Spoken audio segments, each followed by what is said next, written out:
Channel ఈరోజు కొంచెం డిఫరెంట్గా మ్యాగీని చేశాను, మీరు కూడా చూసేయండి. కట్ చేసి పెట్టుకున్న ఆనియన్స్ని వేసుకోవాలి. బాగా కుక్ అయ్యాక కట్ చేసి పెట్టుకున్న క్యారెట్స్, టమాటోస్, పచ్చిమిర్చి వేసుకోవాలి. సాల్ట్ ఇంకా కారం వేసి బాగా కలుపుకోవాలి. నెక్స్ట్ 2 ఎగ్స్ని పగలగొట్టి వేసుకోవాలి.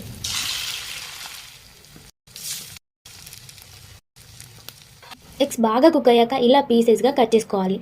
మసాలా పౌడర్ కూడా వేసి మ్యాగీకి సరిపోయేంత వాటర్ పోసుకోవాలి. అందులోనే మ్యాగీ మసాలా కూడా వేసాను.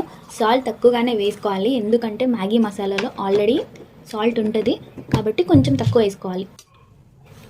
మీడియం ఫ్లేమ్లో కుక్ చేసుకున్న తర్వాత వాటర్ అంతా పోయి మంచిగా కుక్ అయినాక సర్వ్ చేసుకొని టొమాటో సాస్తో తింటే అద్దిరిపోతుంది. సో అంతే, ఇంకా వీడియో నచ్చితే సబ్స్క్రైబ్ చేయండి, లైక్ చేయండి. వీడియో ఎలా ఉందో కామెంట్ చేయండి. Thanks for watching. Keep smiling. Bye bye.